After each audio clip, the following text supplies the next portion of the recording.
얘들아? 우리 지난 시간에 여러분들한테 설명했던 것 같은데 여러분들이 기억하셔야 되는 것 중에 하나 뭐가 있냐면 상대 속도라는 게 있어요.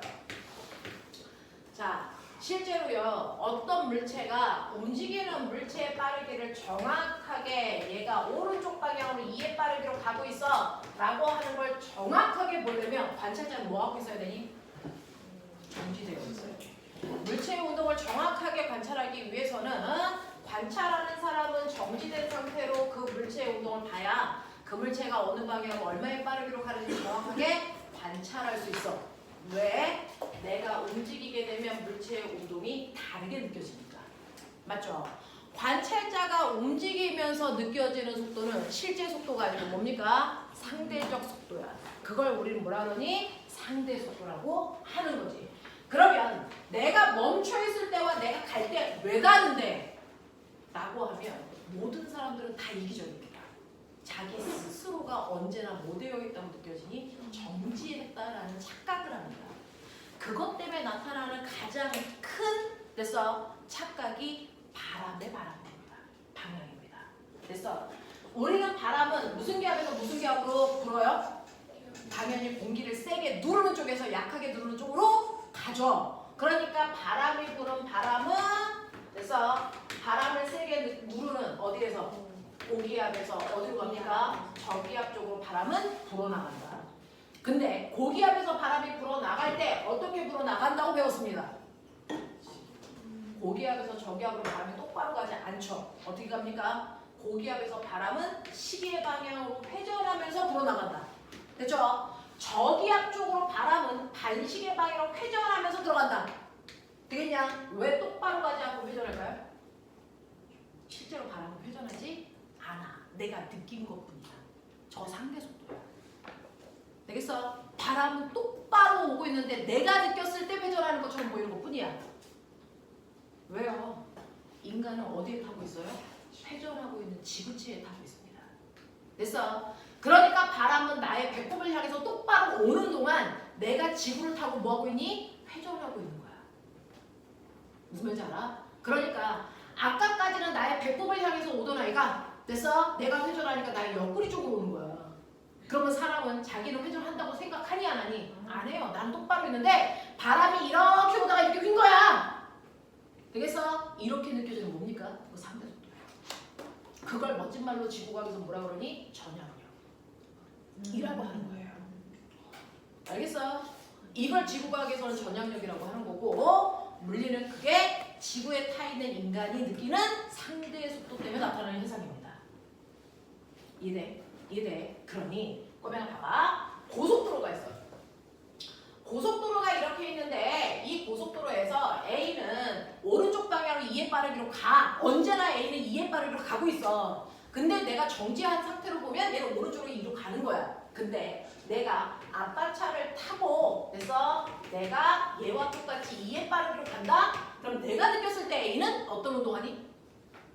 내가 느낀 A는 정지된 거야. 안 움직여 저 새끼. 그래서 또 내가 오른쪽으로 가긴 하는데 12의 빠르기로 A를 추월해. 그러면 내가 느낀 A의 속도는 뭐니? 이 새끼 뒤로 가는 거야. 얼마의 빠르기로? 10의 빠르기로. 그래서 이런 식으로 관찰자인 나의 운동이 바뀌면 물체의 운동이 다르게 느껴지는 걸 상대 속도라고 하는 거죠. 되겠어? 이런 거예요. 이러한 내가 느낀 상대방의 속도를 상대 속도라고 하는데 상대 속도는 상대방의 속도에서 관찰자인 누구 나의 속도를 뺀 만큼 느껴지는 거거든요. 우리가 느끼는 걸 계산할 수도 있어요. 그 계산하는 방법이 이겁니다. 상대방의 속도에서 나의 속도를 뺀 만큼 느껴집니다. 이게 상대 속도야. 그래서 지금 우리가 구하는 건 상대 속도니 상대 속력이니? 속도죠. 속도와 속력의 차이가 뭡니까? 방향이죠. 되겠어? 그러니 여러분들은 방향에 의해서 나타나는 게 상대 속도거든요. 그러니까 방향을 정확하게 봐야 되는데 이 상대방은요 항상 오른쪽 방향, 오른쪽을 플러스로 놓을게요. 오른쪽 방향으로 2의 빠르기로 가고 있다고 치자.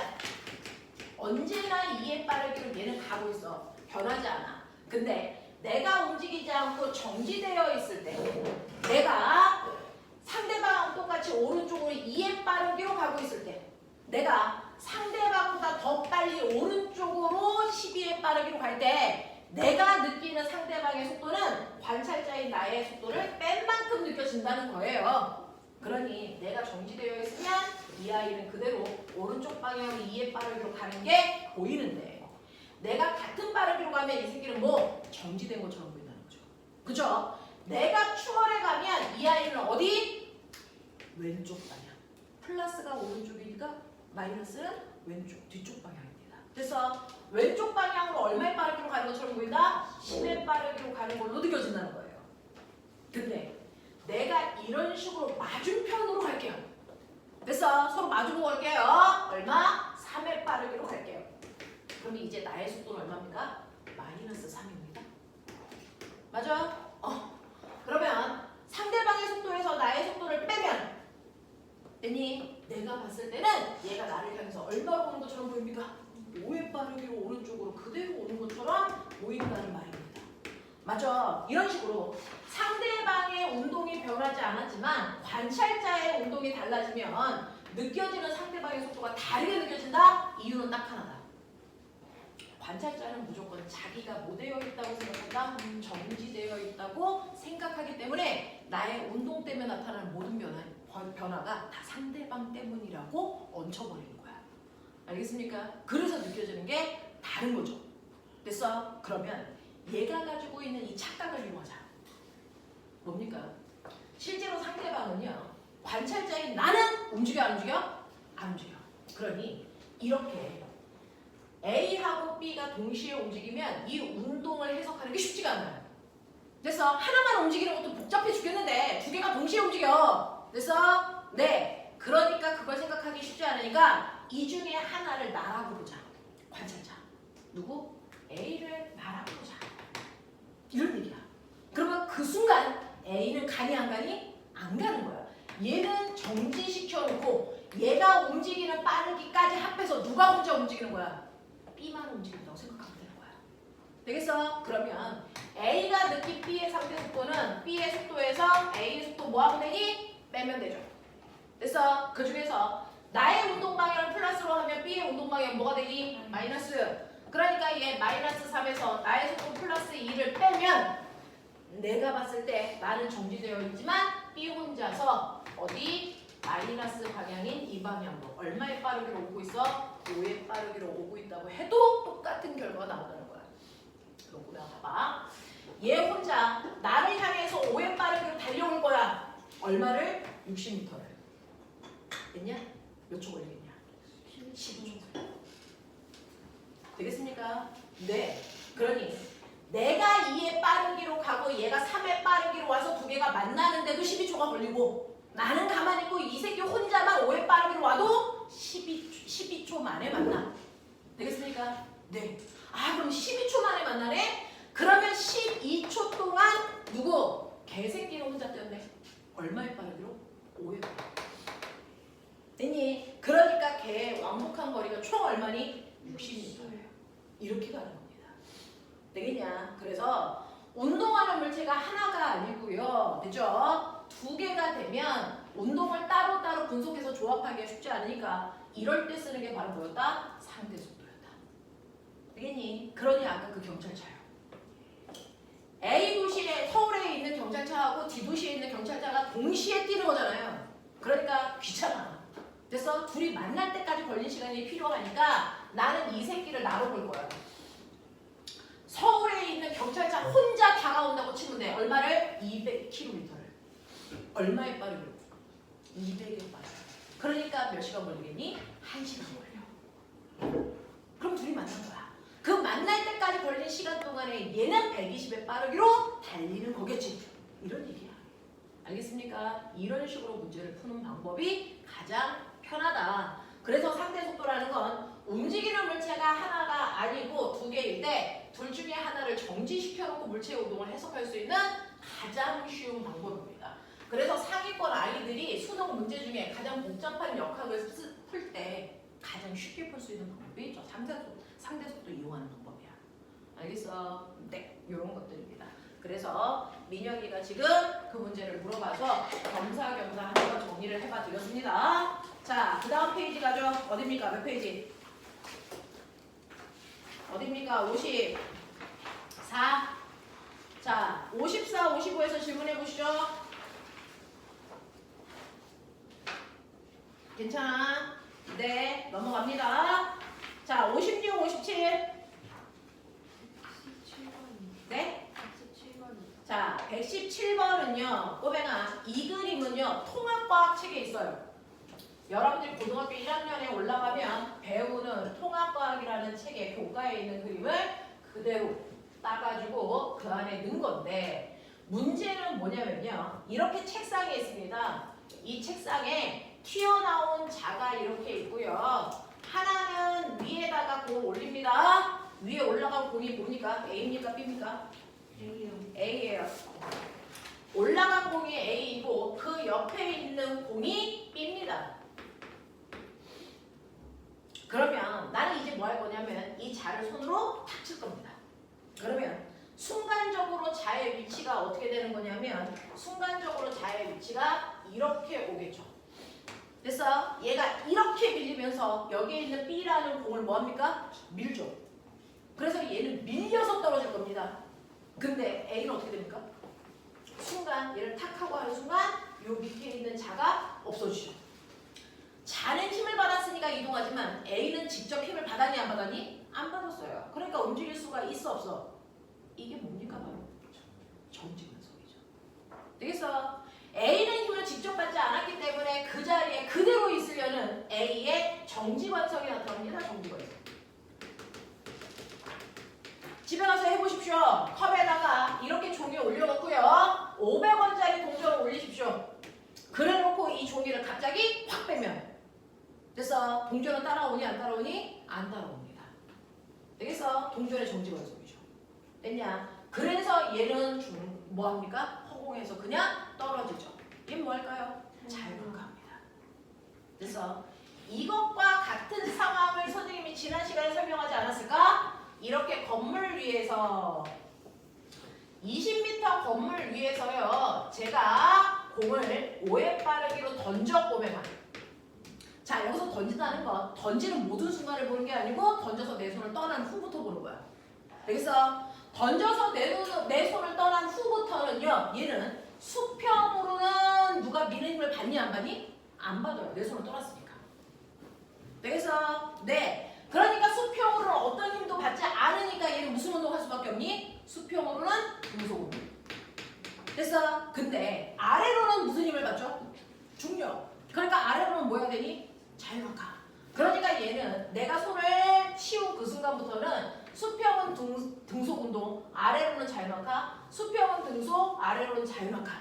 이걸 한단 말이야. 자, 그래서 수평과 수직의 운동을 동시에 하기 때문에 얘는 뭘 그리니? 포물선을 그리면서 떨어집니다. 이 얘기잖아요. 맞아. 그래서 우리는 포물선으로 날아가는 물체를 일정한 간격으로 잘라서 보면 여기 있던 새끼가 여기 가고 여기 가고 여기 가고 여기 옵니다.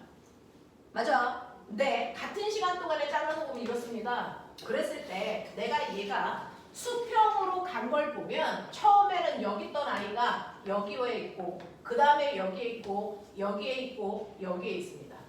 그럼 같은 시간 동안에 옆으로 간 거리가 어떠니? 같죠. 그러니까 수평으로 무슨 운동을 한다는 게 확인이 됩니까? 등속 운동 한다는 게 확인이 됩니다. 그래서 수평 방향으로는 속력이 바뀌지 않는 등속 운동을 합니다. 그 이유는 내 손을 떠난 후부터는 수평 방향으로 물체를 미는 힘은 작용하지 않았기 때문이야. 맞아. 자, 그러면 수직 방향으로 무슨 운동을 합니까? 라고 해서 보면 수직 방향으로는 맨 처음에 여기 있었던 공이 같은 시간 지난 후에 여기 있고요. 그 다음에 여기로 가고요. 그 다음에 여기로 왔고요. 그 다음에 여기 온 거예요. 그러면 수직 방향으로는 보면 같은 시간 동안에 간 거리가 점점 뭐해지니? 증가하죠. 점점 빨라진다는 얘기죠. 빨라지는 이유는 힘 받았다는 얘기죠. 무슨 힘? 중력만 받고 떨어지죠. 그러니까 얘는 수직 방향으로는 중력만 받고 떨어지는 무슨 운동한다? 자유낙하 운동을 하고 있다라는 거야. 이해되는 거야. 이 운동이 동시에 일어나니까 내 눈에는 포물선 운동하는 것처럼 보이는 것뿐이죠. 됐죠? 근데 포물선 운동 그 자체로 해석하려면 복잡하니까 우리는 앞으로 포물선 운동을 해석하기 위해서는 수평으로는 등속 운동, 수직으로는 자유낙하로 해석하면 된다. 알겠냐? 그러면 얘가 수직으로 자유낙하를 할 때까지 얘는 옆으로 갈 수 있는 거죠. 그럼 낙하할 때까지 걸릴 시간이 얼마냐? 낙하할 때까지 걸릴 시간이 얼마지? 이런 것들 알아야죠. 됐어? 자, 등가속도 공식은 외우셔야 됩니다. 됐죠? 그 중에서 등가속도 운동을 하는 수직 방향으로 이동거리 S는 불러 V0 T 플러스 2분의 1 H 제곱 공식 세 가지는 외우십시오. 자, 이때 자유낙하는 처음에 출발할 때 속력이 얼마입니까? 0이니까 얘가 없다고요. 그랬을 때 우리는 낙하거리를 S보다는 H로 쓰니까 낙하거리는 보시면 뭡니까? 2분의 1 GT 제곱으로 해결하면 된다. 맞죠? 그러니까 낙하할 때 걸리는 시간 T는 뭐다? 루트 G분의 2H다 이렇게 얘기하는 거죠. 그러니 중력가속도는 10이고요. 2 곱하기 낙하거리가 20입니다. 그러니까 이 새끼는 낙하하는데 걸린 시간이 몇 초입니까? 2초라는 걸 확인할 수 있는 거예요. 되겠습니까? 되겠습니까? 그러면 얘는요. 낙하하는데 2초가 걸렸어. 와, 그러면 2초 동안에 얘는 수평으로 무슨 운동으로 날아가겠니? 등속 운동으로 가겠죠. 얼마의 빠르기로? 5의 빠르기로. 그러니까 5의 빠르기로 2초 동안 날아간 만큼이 거물로부터 떨어져 있는 거리죠. 몇 미터? 10m 날아갔네. 이 얘기 하겠다는 거야. 되겠어? 그랬을 때 낙하에서 바닥에 닿기 직전 이 새끼의 속도는 얼마야? 이런 거 묻는 거예요. 그러면 얘는 낙하에서 바닥에 닿기 직전 수평 속도 얼마였니?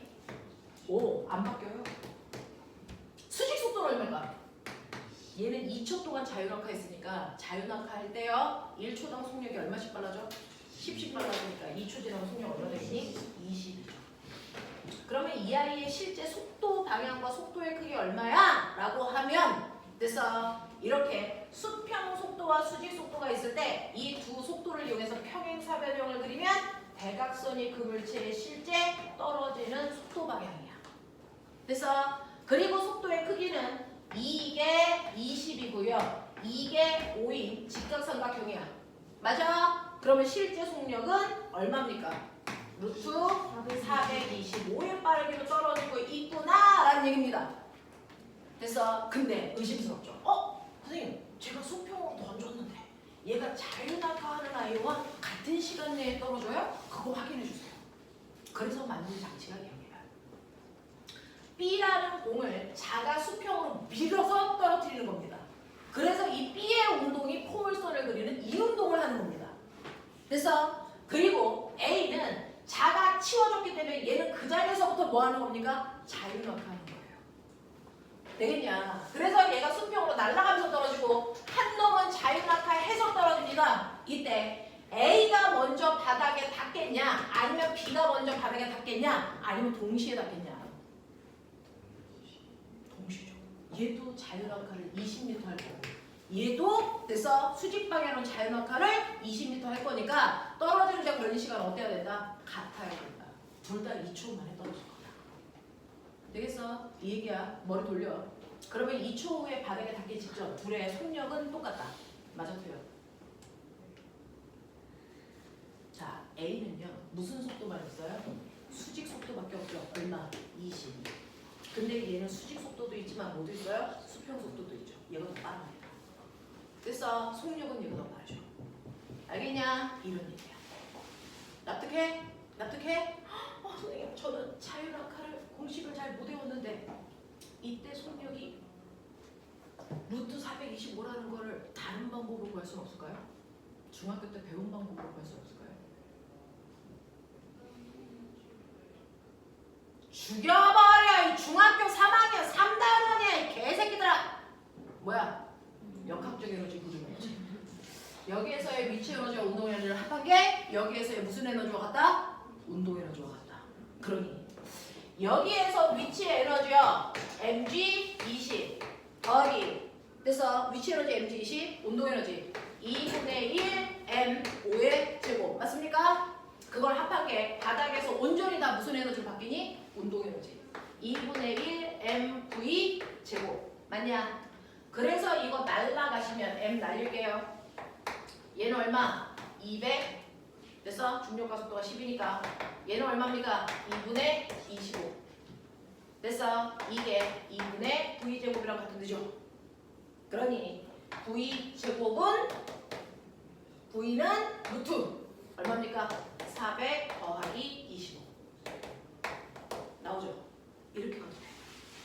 알겠어? 머리만 있으면 고등학교의 선행 내용 아니고 중학교 내용을 변형시켜서 풀 수도 있는 문제.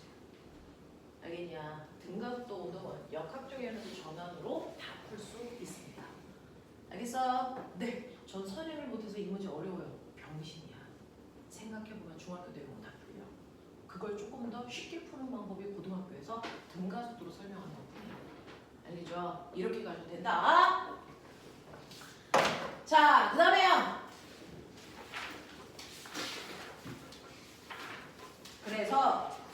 그래서 117번에 1번 117번에 1번이요. A가 B보다 먼저 떨어진다. OX X입니다. A는 자율학화 운동한다. 맞죠? B는 수평으로 던진 물체의 운동을 한다. 맞죠? 자, 4번 A는 관성에 의해서 아래로 똑바로 떨어진다. 맞죠? 그 관성 중에 무슨 관성? 정지관성의 크기는 뭐다? 진리야. 됐죠? A, B 모두 떨어지는 동안 중력을 받는다. 맞죠? 그럼 나 궁금해요. A와 B의 가속도 방향은 같다, 다르다. A, B의 가속도 방향은 같다, 다르다? 선생님 말씀드렸죠? 가속도 방향은 곧 물체가 받는 무슨 방향? 흰 방향. A도 무슨 힘 받습니까? 중력만 받고 떨어집니다. B도 무슨 힘 받습니까? 중력만 받고 떨어집니다. 그러니까 둘 다 가속도 방향은 똑같고요. 그래서 가속도의 크기도 똑같습니다. 알아들음? 오케이. 넘어가죠. 자, 꼬맹아 119번 뭐야? 너네는 단지 이 답의 OX를 찾고 싶은 거고 나는 그 문제에서 나왔던 역대 기출문제가 보이는 거고. 자, 보시면요. 119페이지에 보시면 물통 속에 있는 물이 한쪽으로 쏠려 있는 거 보이죠? 맞아? 119번. 나만 보이는 거야? 그건 아니죠? 자, 물통에 이렇게 있어. 이렇게 되어 있네? 자, 지금 이 물통에 담겨있는 수레는 어떤 상태니? 네. 물이 한쪽으로 쏠려있지 않다라는 건 얘는 두 가지 중에 하나입니다. 정지되어 있거나 뭐하고 있어? 금속 운동하고 있거나. 둘 중에 하나예요. 됐죠? 근데 이 새끼가요. 이렇게 쏠렸습니다. 됐어? 이렇게 쏠렸어. 자, 지금 이렇게 될 수 있는 상황을 모두 설명하는 거야. 그게 과거 문제였어. 되겠어? 이렇게 될 수 있는 상황을 모두 설명해라. 동서남북. 되겠냐? 네. 말씀하십시오. 언니, 첫 번째. 네가 생각하는 거.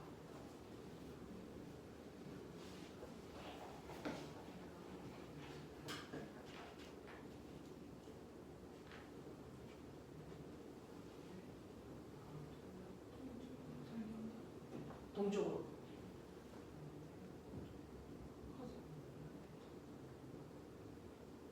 동쪽으로 점점 빨라지면서 달린다? 이런 얘기예요? 맞아? 가은아 정확하게 얘기해야 돼. 우리 말로 하면 몇 점 보러 갈 거야? 맞아요? 자, 가은이는요. 동쪽으로 점점 빨라지는 운동을 할 때 이렇대요. 이 새끼들이 맞아 틀려? 안 맞는 것 같아? 또 다른 상황. 서쪽으로 운동하다가 동쪽으로 급정거려. 서쪽으로 가다가 동쪽으로 급정거를 어떻게 하는 거야? 미친년! 어떻게 하면 동쪽으로 급정거를 할 수가 있는 거야? 뭔지 알아서. 서쪽 방향으로 가다가 급정거. 맞습니까? 둘 중에 하나. 자, 얘는요. 그래서 동쪽 방향으로 뭐 하거나 급출발하거나. 그래서 서쪽으로 가다가 급정거하거나. 맞습니까? 네. 이거 얘기하셔야 돼요. 이해합니까? 자, 그러면서 지난 시간에 선생님이 나눠준 프린트 3번부터 6번까지를 제가 다 설명했을까요? 안 했을까요? 이거 안 하셨을 거예요. 하나도 안 했습니까? 네, 아마 3번을 하셨을 거예요. 1, 2번은 했죠? 네. 3번은 했어요? 프린트를 안 가져온 개새끼도 있네요. 눈빛을 보니까 그러네요. 3번이 그런 거 같아요. 같이 나를 가져왔어요. 3번은 4번은 4번부터 알겠나요? 이 순수한 눈빛들 봐라. 공기랑 갖고 와요. 손 들어라. 몇 명이냐? 이 순수한 눈빛. 저건 뭐야? 들었다는 거야? 안 들었다는 거야? 미치냐? 아이, 지압밖에 없네. 네. 근데 왜 버리는 거 안 되는 사람 갖고 다녔지?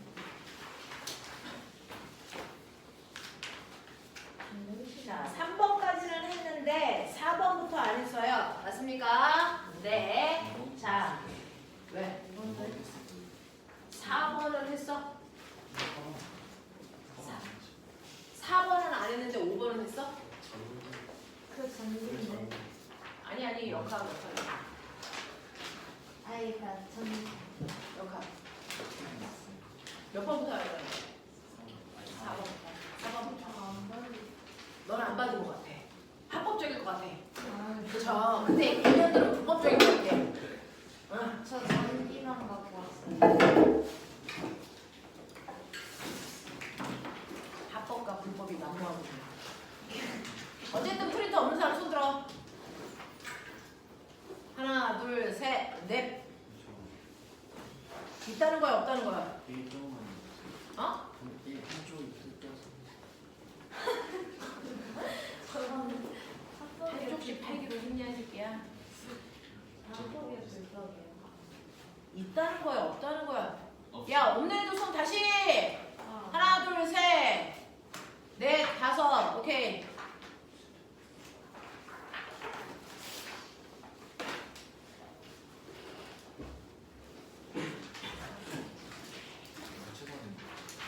어?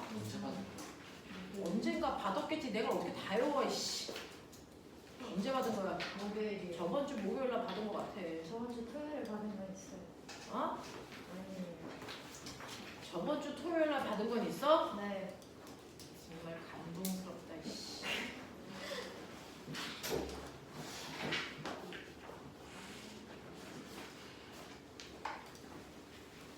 제가요, 여기서요, 사실은 꼭 설명해주고 싶은 것들을 만들어 놓으라. 이걸 안 하고 가는 건 우리의 손해거든요. 하시는 게 맞습니다. 자, 선생님이 프린트를 작사를 눌렀으니까 가지고 오도록 하겠습니다. 오늘은 관성에 대한 얘기도 같이 하면서 관성력에 대한 얘기를 해드릴게요. 지금은 괜찮은 거 시가 많은 거야. 애들이 안 하는 거야. 이런 11월 이 개씨 저런 지랄. 저런 난 사실 같은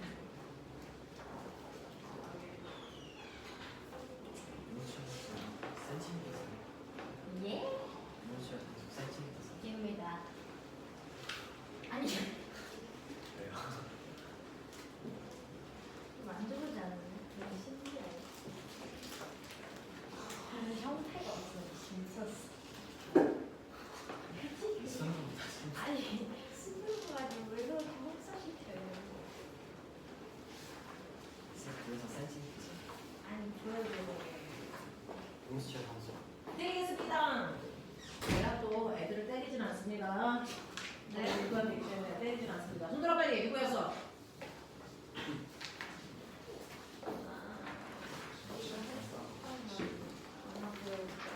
자, 3번이요. 그래도 3번을 설명했다고 안 했다고? 아니 3번이 아니고 4번.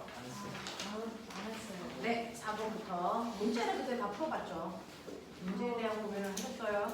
자, 우리요. 됐어. 이거 합시다. 제가요, 이거를 이렇게 던집니다. 자, 던진다라고 할 때 항상 내 손을 떠난 후부터 보는 거야. 됐어. 그럼 내가 얘를 이렇게 던지고 나면 내 손을 떠나고 나면 얘는 미는 힘을 더 이상 받니 안 받니? 안 봤죠? 뭐만 봤습니까? 그쵸? 그러면 중력이 어느 방향으로 작용하니? 그러니까 내 손을 떠나고 나면 이 새끼는 어디로 움직일까? 좀 위로 가서 속도가 이제 그쵸? 내가 더 이상 밀지 않는데 내 손을 떠난 후도 계속 뭐하니? 올라가죠. 됐어? 왜 그럴까요? 관성입니다.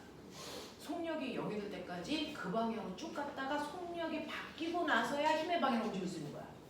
무슨 말인지 알겠어? 자, 그러면 이렇게 물체를 손으로 던졌을 때 손을 떠나도 이 물체가 그 방향으로 계속 간다는 걸 대한민국 우리만 알까?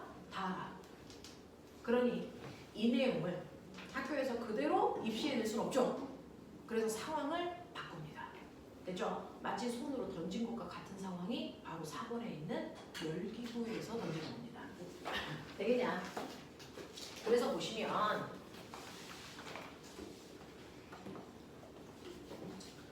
이렇게요. 열기구가 여러분들이 보시는 것처럼 열기구가 이렇게 있는데 열기구가 10이라는 빠르기로 올라가고 있어.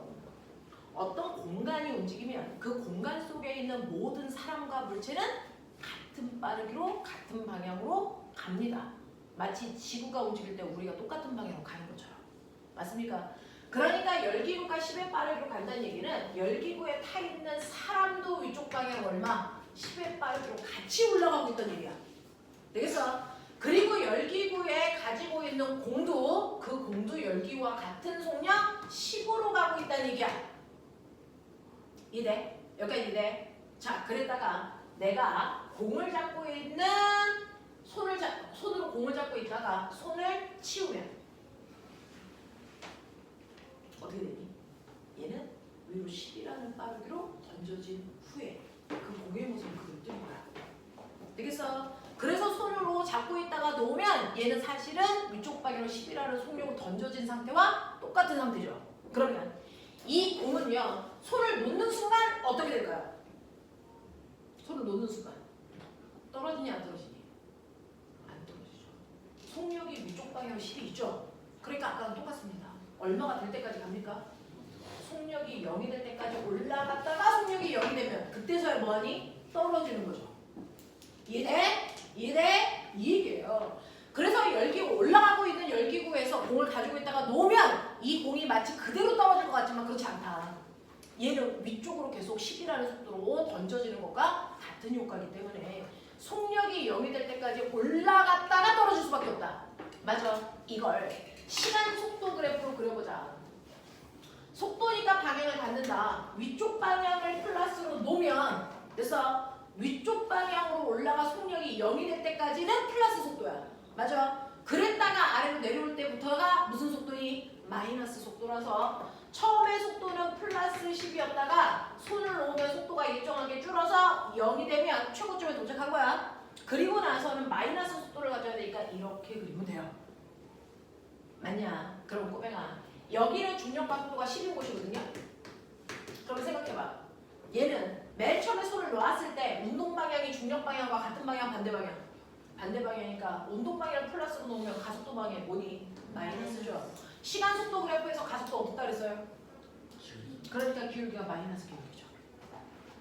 이해됩니까? 네. 그러면 가속도가 마10이라는 얘기는 얘는 1초에 속도를 얼마씩 줄인다? 근데 속력이 10밖에 없잖아. 0 될 때까지 걸릴 시간. 그렇다는 얘기예요. 됐어? 그러면 얘는 1초 동안 올라갔다가 꼬맹아 다시 그 자리로 내려올 때는 몇 초 걸리겠니? 또 1초 걸려요. 됐어? 네. 올라가는데 걸리는 시간만큼 제자리 돌아오는데 똑같은 시간이 더 걸리는 거거든요. 그러니 올라갈 때 1초 걸렸으면 1초 더 간 만큼 2초가 되는 그 순간 원래 자리로 돌아온다는 거야. 근데 이때 속력이 얼마니? 이때 속력이 얼마니? 중력만 받을 때는 같은 높이를 지날 때 빠르기는 똑같아야 되거든요. 그러니까 이 순간에 빠르기가 10이었으면 반대편으로 와서 여길 지날 때 속력도 얼마야? 10인 거예요. 되겠죠? 여기가 그래서 마이너스 10인데 거기 뭐라 그랬냐면 그래서 내가 손을 놓자마자 얘가 올라갔다 떨어져서 바닥에 닿을 때까지 몇 초 걸렸다는 거예요? 6초. 그러니 얘는 6초 만에 바닥에 닿았다. 이 얘기하는 거잖아요. 그러면 떨어지고 있는 거니까 1초당 속도가 얼마씩 빨라지니? 10씩. 그러면 2초일 때 속력이 10이었으니까 3초일 때는 20. 4초일 때는 30. 그렇죠. 그러면 6초일 때는 얼마입니까? 50입니다. 50. 이해되니? 이해되니? 그랬을 때요. 자, 이 손을 놓는 순간 그 땅바닥에서 공까지의 높이가 얼마였는데? 라는 걸 물어본 거잖아. 그럼 꼬맹아, 실제로요, 공을 놓는 순간 공으로부터 땅바닥까지의 높이 요거 구하고 싶어. 이게 이 그래프에 어디 있냐? 네. 2초일 때 제자리로 왔지? 거기서부터 6초 동안 더 내려간 거리 요만큼이 높이였겠죠. 납득해? 오케이. 자, 그랬을 때 간거리 구하는 가장 쉬운 방법은 등가속도니까 처음 속도와 나중 속도의 정가운데 무슨 속도를 찾으면 되니? 평균 속도 얼마겠냐 이 새끼? 얼마입니까? 처음 속도와 나중 속도를 더해서 반띠 얼마니? 마3이죠. 마30. 자, 그러니 얘는 30이라는 빠르기로 몇 초 동안 간 거리야? 4초 동안 간 거리니까 저 높이가 얼마였다? 120m 높이에서 손을 놨구나 라는 걸 알 수 있는 거야. 납득하겠어? 네. 그러면 내가 이제 원래 열기구의 높이를 얼마인 줄 알았어? 자, 그로부터 6초 동안 열기구는 계속 10이라는 빠르기로 올라갈 거야. 그러면 6초 지난 후에 열기구의 높이는 이거죠. 됐어. 그러면 6초 동안 열기구는 10이라는 빠르기로 계속 올라갔으니까 열기구가 올라간 높이는 요만큼 더 올라갔어요. 맞습니까? 얼마만큼? 60만큼. 그럼 120에서 60 더 올라갔으니까 얼마입니까? 180 높이에 그 순간 있겠네. 이 얘기야. 납득해? 그러면 6초 동안의 공의 실제 이동거리는? 우리가 구한 120은 요 거리가 120인 거죠. 그러면 6초 동안 공이 간 거리는 이 거리에다가 이 거리를 더 더해야죠. 맞아? 요 거리는 얼마냐? 1초 동안 올라간 높이 얼마? 5. 됐어. 그러면 5m 올라갔다가 5m 내려오고 120 더 간 거잖아. 맞죠? 총 6초 동안의 공의 이동거리 얼마입니까? 130입니다. 이해돼? 이해돼? 자, 근데 그 공을 꼬맹아 보자. 땅바닥에 있는 사람이 보면 공이 어떻게 움직이는 것처럼 보이니? 6초 동안. 실제 공의 운동이죠. 올라갔다가 내려오는 실제 모습이 보입니다. 근데 이걸 열기구 안에 있는 사람이 보면 이 공의 운동은 어떨까? 네. 이 열기구 안에 있는 사람은 움직이죠. 그러니까 운동하고 있는 관찰자가 보면 상대 속도가 보이는 거야. 되겠어? 열기구는 계속 10이라는 빠르기로 가는데 공은 손을 놓자마자 열기구보다 속도가 뭐해지니? 느려져. 됐어? 맨 처음에 올라오곤 있지만 열기구보다 속도가 느리다는 얘기는 아까 얘기한 것처럼 고속도로에서 공에 해당되는 아이는 2의 빠르기로 가는데 열기구에 해당되는 나는 12의 빠르기로 가. 그러면 아무리 얘는 앞으로 와도 내가 보기에는 얘는 어디로 가는 것처럼 보이니? 뒤로 가는 것처럼 보이지.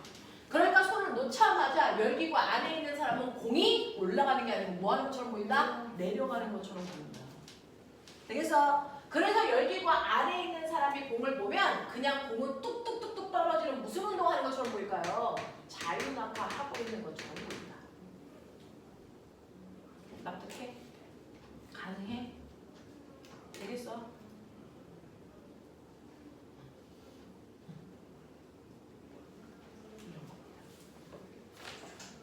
되죠? 자, 그래서 4번 문제는 여러분들이 상대 속도로 해결할 수 있는 문제들아 라고 하는 걸 좀 기억해 두시면 되겠죠. 자, 그 다음에 5번 문제로 가죠. 자, 5번 문제를 여러분들 이거는 좀 푸셔야 되는 거죠. 우리 용수철이요. 용수철은 탄성력을 가지고 있는데 용수철마다 어떤 용수철은 얇아. 그래서 10N의 물체를 매달면 2cm 늘어나는 용수철이 있고요. 됐어? 어떤 용수철은 똑같이 10N의 물체를 매달았는데 이 용수철은 되게 단단해. 그래서 얘는 1cm밖에 안 늘어나는 용수철도 있겠죠. 맞냐? 자, 이렇게 용수철마다 단단한 정도가 달라요. 그 용수철의 얼마나 단단한지 용수철의 특징을 나타낸 상수값을 우리 뭐라 그러다? 용수철 상수. 용수철 상수 어떻게 쓴다 그랬어요? 어떻게 쓴다 그랬어요? 용수철 상수는 각각의 용수철을 얼마? 1m 늘리는데 필요한 힘의 크기로 나타낸다.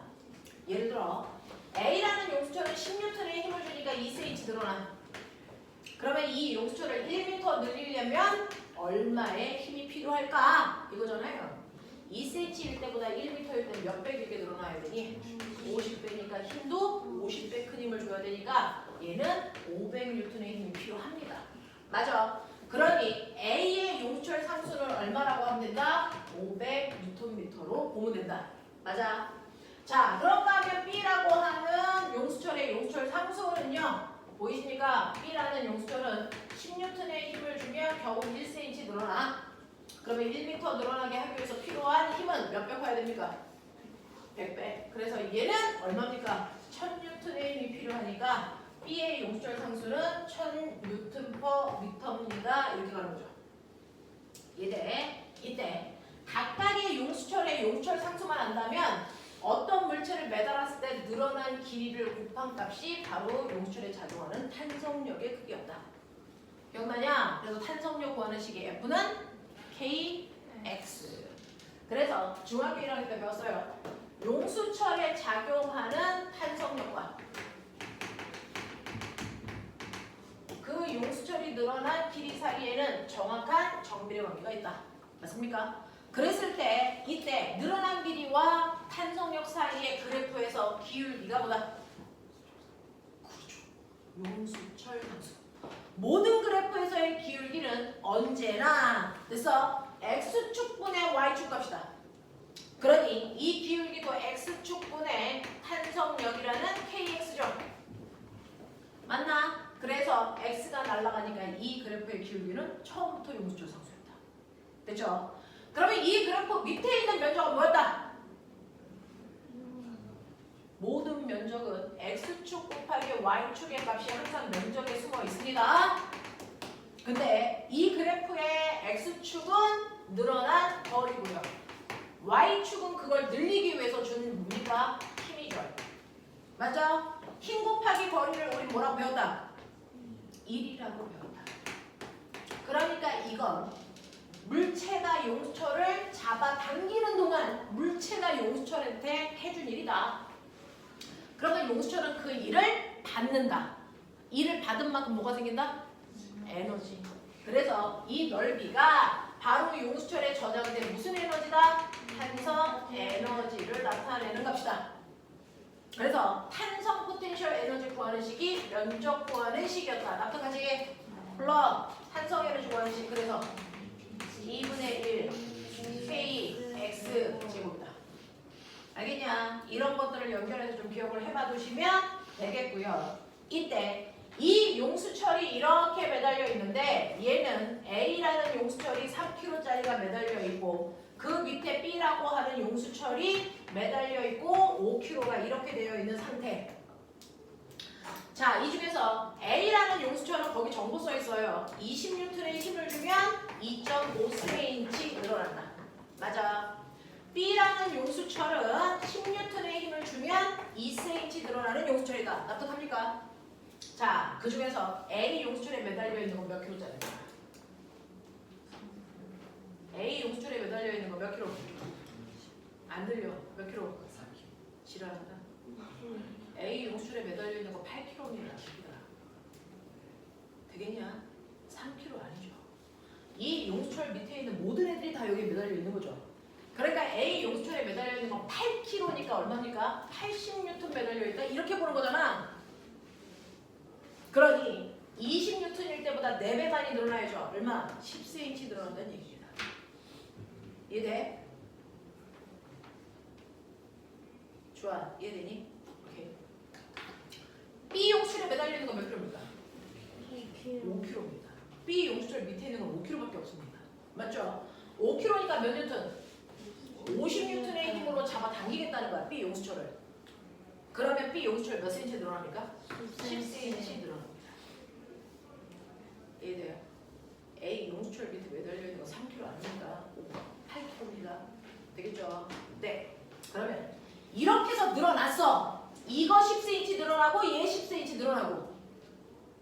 맞냐? 네. 그래서 평형이 됐어. 근데 그 상태에서 나는 5kg 밑에서 10N의 힘으로 더 당겨볼게.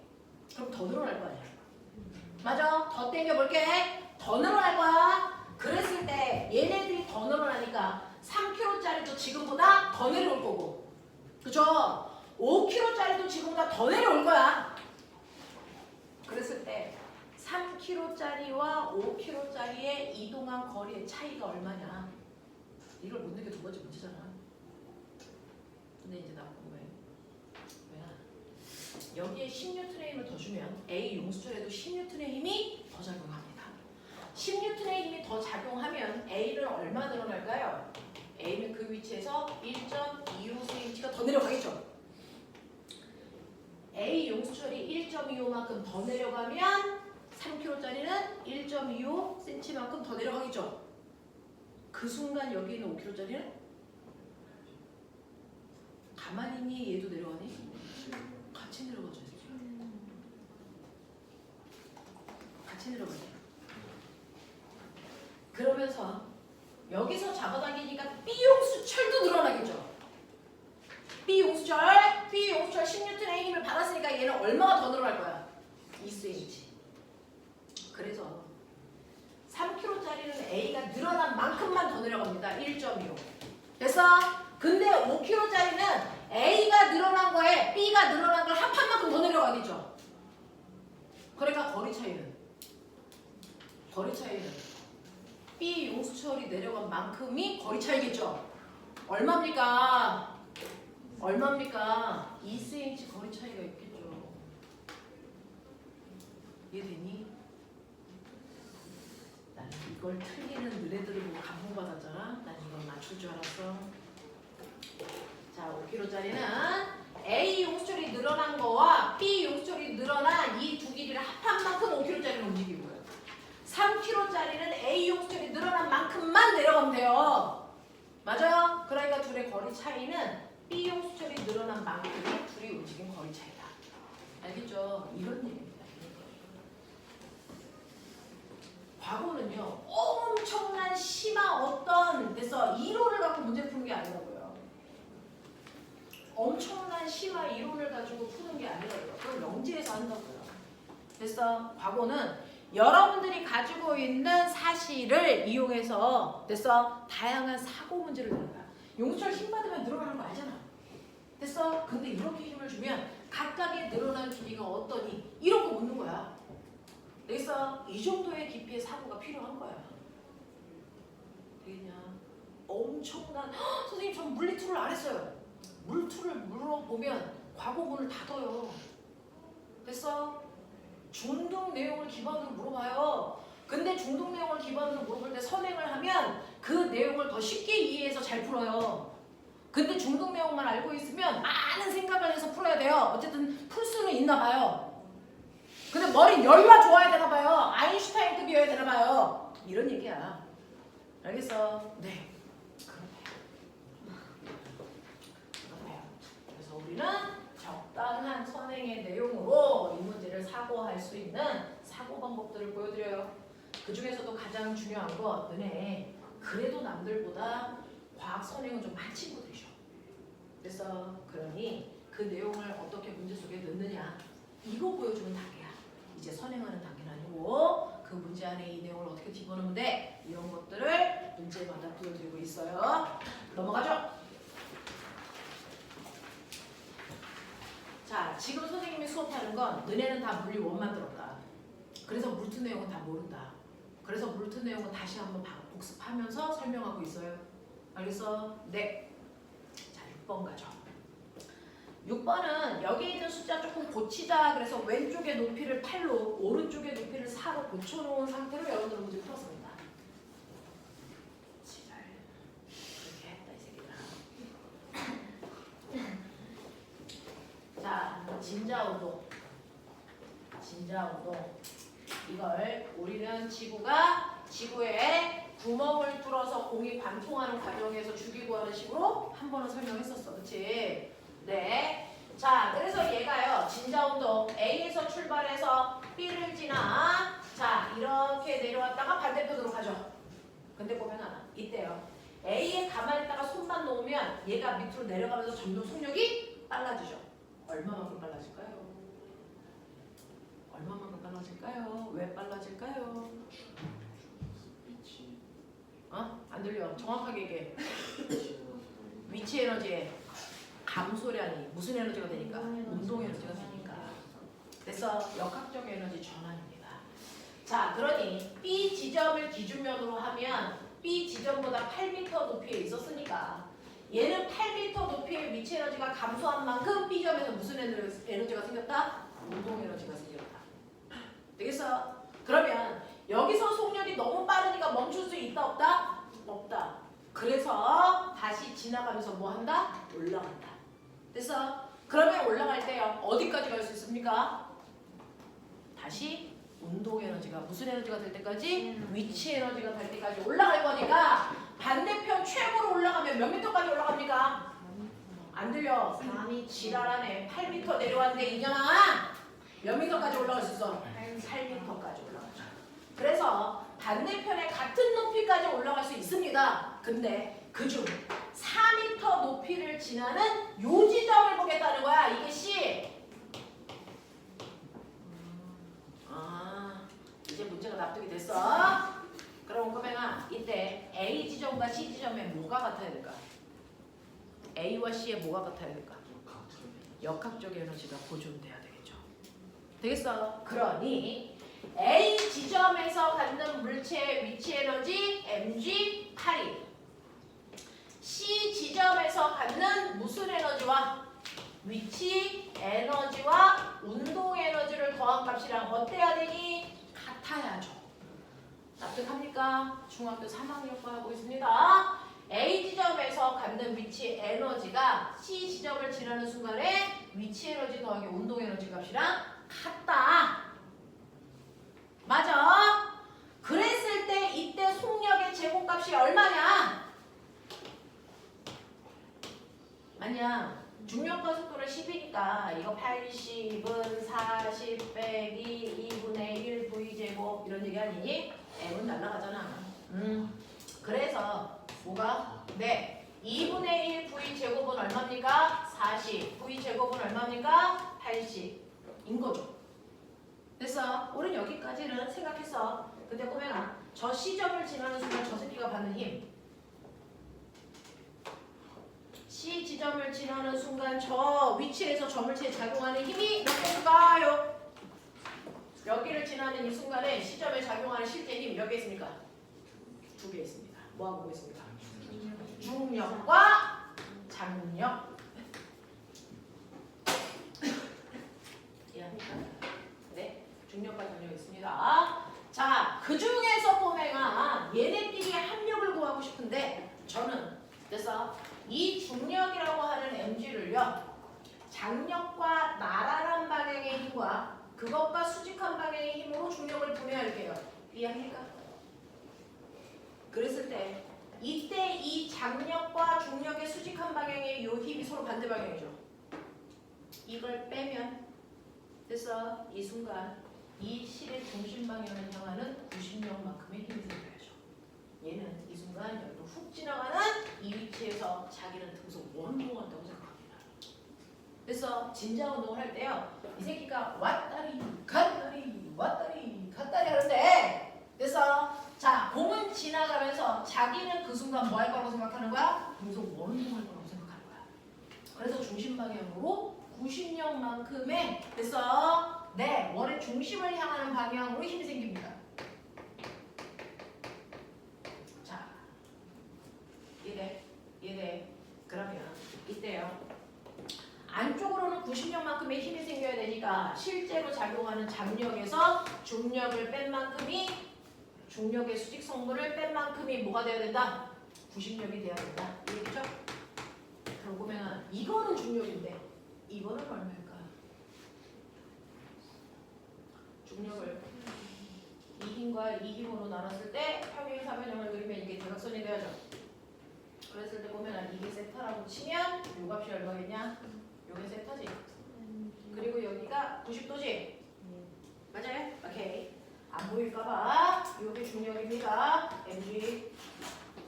그리고 장력과 나란한 방향의 이인과 이것과 수직한 방향의 요임으로 분해가 됩니다. 그래서 평행 사변형을 그렸을 때 이 새끼를 대각선이 되게끔 하는 겁니다. 이해돼? 이해돼? 그리고 여기가 90도니까 여기도 90도여야 되고 요 각도를 세타로 보자 이랬습니다. 직각삼각형이네. 그럼 이게 얼마겠니? 이게 mg, 이게 90도, 이게 세타. 그럼 이거는 mg 코사인 세타만큼이. 됐어. 장력과 반대 방향으로 작용하는 힘입니다. 이게 mg 코사인 세타. 맞아. 네, 괜찮아? 그러면 장력에서 mg 코사인 세타를 뺀 만큼이 구심력입니다. 자, 지난 시간에 말씀드렸어요. 구심력 구하는 식. 그날 한 거는 너네 외워줘야 된다. 특히 처음 듣는 사람들은 구심력 구하는 식. R분의 mv 제곱. 맞지? 맞지? 오면아, v 제곱이 얼마라고? 아까 보여줬지. 80. 그리고 R이 얼마라고? 저 식의 반지름이지. 얼마? 20? 맞아요? 이거 20. 질량은 얼마라고? 1kg. 그러면 96 계산하면 이거 얼마 나와야 되니? 4. 그러니까 이거 계산한 거는 4입니다. 그래서 t-mg 코사인 세타가 3이었는데 이 얘기 한 거잖아. 자, 그러면 우리는 얘를 계산하면 장력할 수 있네. 1 곱하기 중력 가속도 곱하기 코사인 세타인데 코사인 세타는 여기서 각도 안 줬잖아. 그렇죠? 각도 안 줬잖아. 코사인 세타는 꼬맹아. 그래서 이게 여기가 세타면 여기도 세타잖아요. 그러면 여기서 코사인 세타에 해당되는 길이비 뭘까요? 여기서 수선의 반을 잘라. 그러면 요 높이가 사라졌지 꼬맹아. 그러면 요 높이가 사지. 그래서 전체 실길이가 얼마인데? 20인데. 그럼 여기 얼마겠니? 16. 여기는 20. 그럼 코사인 세타는 얼마야? 20분의 16. 이해돼? 이해돼?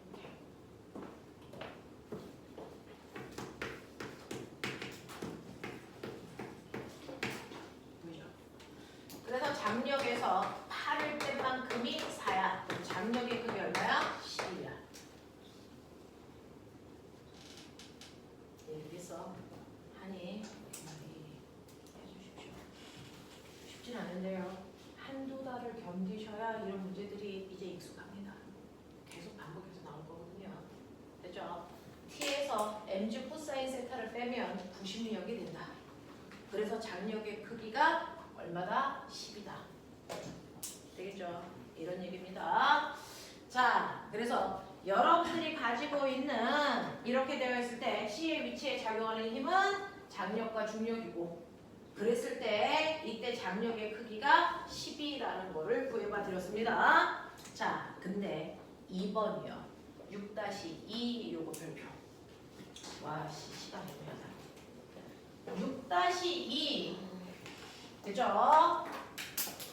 요거요. 이거는 알아두셔야 됩니다. 여러분들 힘이요.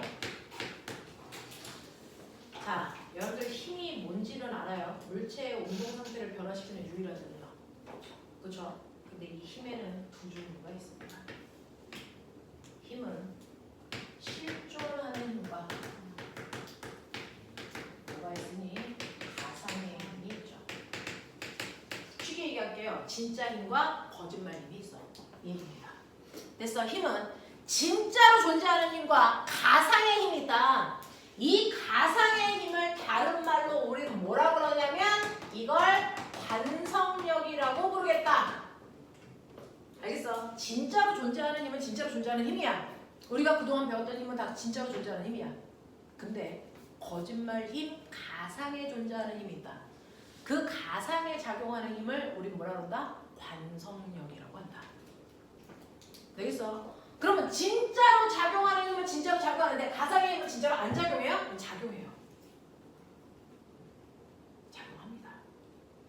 되겠어? 근데 실존하는 힘은 관찰자가 어디에 있어도 인정하는 힘이야. 예를 들어 버스에 손잡이가 이렇게 있다 보면 이 손잡이에 작용하는 힘은 몇 개?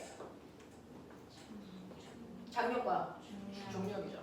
이건 버스 안에 있는 사람만 알 수 있니? 밖에 있는 사람도 알 수 있니? 누구나. 그러니까 얘는 실존하는 힘입니다. 되겠어? 근데 손잡이가 여기서 멈춰있으니까 둘의 힘의 합력이 얼마니? 0이야. 됐어? 누구나 느끼는 힘. 됐어? 이게 실제 실존하는 힘입니다. 이 실존하는 힘은 반드시 작용과 반작용의 힘을 동반합니다. 근데 가상의 힘은 반작용이 없습니다. 반작용이라는 힘을 만들지 않습니다. 자, 그러면 이렇게 있다가 갑자기 버스가 아까 네가 얘기했어. 자, 동쪽 방향으로 급출발 2의 빠르기로 출발한다고 치자. 가속도가 2야. 그럼 이때 손잡이 어떻게 되냐? 뒤로 쏠리죠. 그래서 이 손잡이가 순간 뒤로 이렇게 쏠려서 그 찰나를 보는 겁니다. 쏠린 상태로 차가 가니까 손잡이를 쏠린 상태로 쫓아가죠. 맞습니까? 자, 그럼 밖에 있는 사람이 봤을 때 손잡이에 작용하는 힘 몇 개? 2개입니다. 뭡니까? 중력과 장력이죠. 근데 얘가 비스듬하니까 이거에 합력이 물체에 작용하는 진짜 힘이죠. 합력 어떻게 구하라고요? 평행사변형 그려서 대각선이요. 되겠어? 이때 얘가 합력인데 그 합력 구하는 식 F는 정식 MA. 되겠어? F는 MA. 그걸로 보면 되잖아. 그럼 얘가 1km고 가속도가 2니까 얘한테 작용하는 알짜 힘은 오른쪽 방향으로 몇 뉴턴? 2뉴턴. 그 알짜 힘 때문에 얘는 무슨 운동? 등가속도 운동. 맞습니까? 그래서 밖에 있는 사람이 보면 와 손잡이는 이렇게 등가속도 운동이에요. 그랬을 때 알짜 힘이 F는 MA예요. 이런 거잖아. 근데 얘명아 자동차 안에 있는 사람을 보면 어떨까? 자동차 안에 있는 사람을 보면 순간 자동차가 급출발할 때 손잡이가 나를 향해 쏠려왔어. 그 다음부터 보는 거야. 나를 향해 쏠려와서 됐어. 손잡이가 가는 동안 관찰자도 같이 가죠. 그러면 버스 안에 있는 관찰자가 느끼기에 손잡이와 자기 사이의 간격은 변하니 안 변하니? 그러면 안에 있는 사람은 뭐라고 느낄까? 손잡이가 정지됐네 이렇게 느껴요. 되겠어? 자, 밖에 있는 사람이 봤을 때는 등가속도 운동인데 버스 안에 있는 새끼가 보면 손잡이는 등가속도 운동을 안 해. 무슨 운동을 해? 정지. 그럼 합력이 얼마나 얘기야? 0이란 얘기야. 얘 합력이 이 방향으로 작용했어야 했는데 안에 있는 사람이 보기에는 합력을 0 만들어야 돼. 그러려면 어때야 되니? 중력과 장력이 만든 합력과 무조건 반대 방향에 같은 크기의 힘이 필요하겠지? 그 힘은 얘는 느끼니? 아니죠. 가속도가 있는 공간 안에 있는 이 새끼만 느끼는 거야. 그래서 이 힘은 가상의 힘이야. 무슨 말인지 알겠어? 그 가상의 힘이 이 공간 안에 있는 사람한테는 실제로 작용해야 둘 사이가 정지되어 있다는 걸 설명할 수 있는 거야. 무슨 말인지 알겠어? 그러니 이쪽 방향으로 가상의 힘 뭐가 작용한다? 관성력이 작용한다. 그 관성력의 크기는 무조건 알짜 힘과 무슨 방향? 반대 방향으로 같은 크기만큼 작용하겠죠. 그러니 이 관성력은 무조건 F는 뭐니? MA 알짜 힘과 같은 크기야. 방향은 뭐야? 반대 방향으로 작용하는 힘이야. 알겠습니까? 무조건 알짜 힘과 반대 방향으로 작용하는 힘이 관성의 힘인데 그러면 이 관성력이라는 건 반드시 뭐가 있어야 생기네? 느껴 새끼야. 뭐가 있어야지 생겨? 가속도가 있는 공간 안에서만 생기는 힘이 관성력입니다. 알겠어? 가속도가 있는 공간 안에 있는 물체한테만 작용하는 힘이 되니 관성력입니다. 그러면 꼬맹아, 나 궁금해. 물체에다가 실을 매달아 뱅글뱅글 돌려. 얘 가속도 운동이야, 등속도 운동이야? 가속도죠. 방향이 바뀌죠. 그러면 얘한테 실제로 작용할 알짜임은? 알짜임은 뭘까요? 얘한테 작용하는 알짜임이 뭐라고 했어요? 원의 중심을 향하는 뭐라고 했어요? 90력. 그러면 그 90력과 무조건 반대 방향의 힘이 생겨야 됩니다. 90력과 반대 방향으로 생기는 관성력의 이름이 있습니다. 되게 유명해요. 뭡니까? 이게 바로 원심력. 그러니 꼬맹아, 네가 이 안에 탑을 넣어줘봐. 그럼 너한테 작용하는 힘은 뭡니까? 원심력 작용합니다. 그러니 뺑글뺑글 도는 세탁기 속에 젖은 빨래가 있어. 여기 물방울 있어. 걔를 돌려. 물방울한테 작용하는 진짜 힘은 뭡니까? 원심력입니다. 그러니까 물방울 밖으로 튕겨나가죠. 그러니까 얘한테는 실제로 작용하는 힘이야, 원심력. 근데 밖에 있는 애한테는 원심력이 느껴지니? 안 느껴지죠. 얘만 느끼는 힘이야. 그러니까 가상의 힘이죠. 알겠어? 밥을 먹어야 되겠지. 자, 이번에 1분만 줘. 엘베 안에 있어. 자, 엘베 안에 있는 60kg짜리 아이가 있다고 쳐. 너 오늘 새벽에 엘베 타고 엘베 밑에 체중계 깔아. 됐어? 체중계를 이렇게 깐다. 그랬는데 60kg야. 그러면 엘리베이터가 정지되어 있을 때 네가 체중계를 누르는 힘이 얼마니? 600이지 개새끼야. 힘인데. 그렇죠? 근데 이 엘베가 위쪽으로 급출받는다. 이에 빠져. 그러면 엘베 안에 있는 너한테는 뭐가 작용하니? 중력뿐만 아니라 뭐가 작용하니? 관성력. 어느 방향? 아래 방향으로 관성력 얼마만큼 생기니? MA만큼 생기지? 그러니까 얼마? 얼마 계산 안 해? 120이야. 가속도 이잖아. 그러니까 120만큼의 체중계가 더 눌려요. 그러니까 실제로 그래서 체중계 문급이 얼마가 되니? 720이 돼. 그러니까 오늘 새벽에 1층에서 체중계 가지고 타가지고요. 엘베 누르십시오. 그랬을 때 너의 체중이 얼마 늘어나는지 봐. 그러면 네 체중이 늘어난 만큼이 바로 뭐라고? 관성력. 그럼 이걸 가지고 뭐 할 수 있어? 너네 엘베의 가속도 할 수 있어. 이걸 자소서로 쓰라고 이년들아. 정신 차리라고. 됐어? 그래서 엘리베이터가 급출발하는 순간 이 방향 관성력. 그랬다가 얘가 계속 빨라지면 로켓이야. 그러진 않겠지? 일정한 속도로 가겠지? 이때 관성력 생겨 안 생겨? 안 생겨.